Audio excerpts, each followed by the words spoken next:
What were some things that you thought you wanted to bring to the character and how she may have changed or evolved since the first film?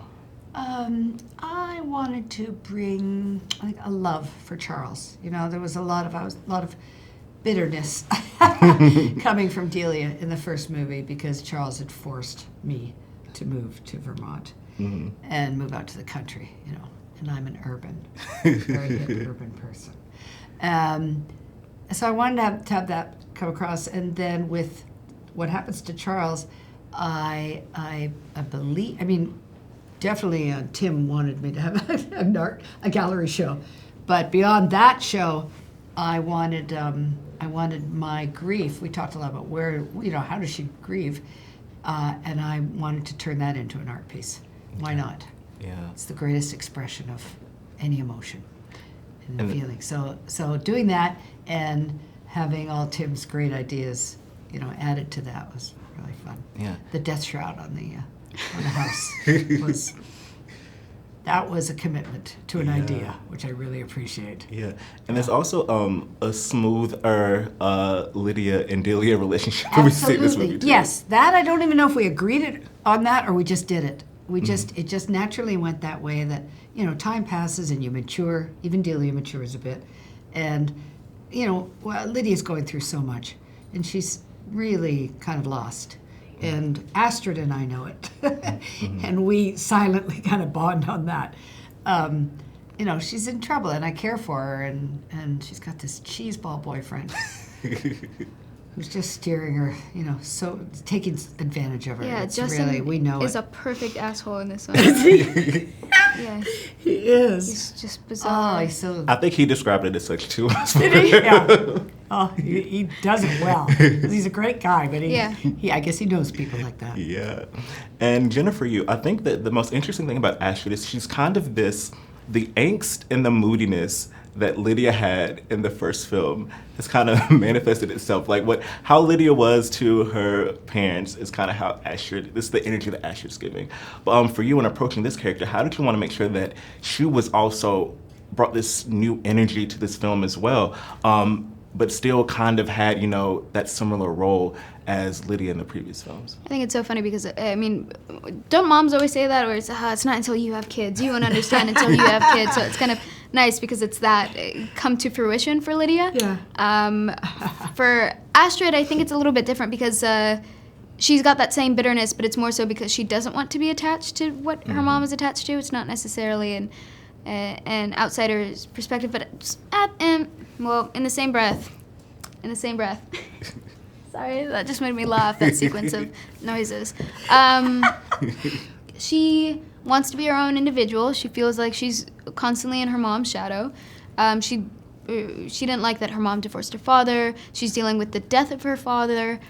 She's also just a young person who's being bullied at school. I think she just holds a lot of resentment and is unfortunately putting that blame on her mom, where, Lydia in the first one and just inherently is dark and, mysterious and has that quality to her. Astrid just is at a loss, I think. What do you think are Rory's his principal motivations in this movie, but also kind of like his underlying motivations that, kind of reveals more throughout the movie? Well, he's sort of part manager, part agent, part love interest of Lydia.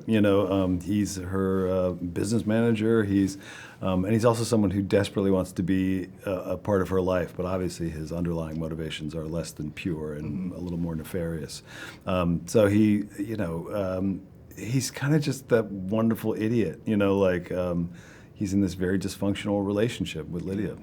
And even when I was watching, I'm like, you understand that, like, there's something, he has another motivation there, but you always still kind of, like, want to root for him too. It's some odd way. You're like, whatever he's scheming, like, maybe hopefully it'll be successful. Well, he's a sort of a lovable dipshit, and he's, I wouldn't say he's a villain, writ large, but he's certainly not a great guy, But I think it's really fun to watch those kind of characters. Yes. He's so stupid that it's kind of fun to watch him. Absolutely, absolutely.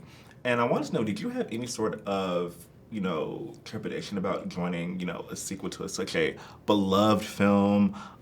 It's been quite a long time since the first film. What were your sort of feelings? What is something you were eager to do, or did you have to think about it a little bit more?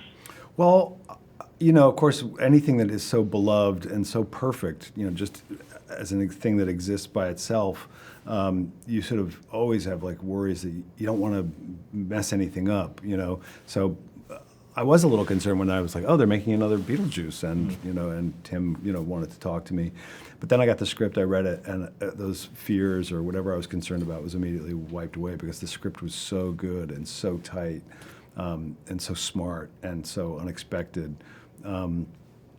That I just, I was completely just thrilled to be a part of it. I just was like, yes, of course, yes and yes, And I wanted to work with Tim desperately, so it was really fun to just step on that set. Yeah, and similarly, what was it like also being, the love interest to a character also that's so beloved? I thought that's kind of like a heavy task because, this is a character we've seen for so many years, and now she has romance. I know. So what was that aspect of taking on this character like for you as well? Well, we kind of wanted to make sure that like it was a believable relationship, and it wasn't just sort of comic relief, or we wanted to have we wanted them to feel like they were sort of in this unhealthy, toxic, codependent relationship. Mm-hmm. So that's where it sort of starts in the movie, and then of course goes from there. And he of course wants to get married and all these things, but we just wanted to. It was that fine balance of wanting him to be funny, but wanting it to actually have some sort of believable emotional connection.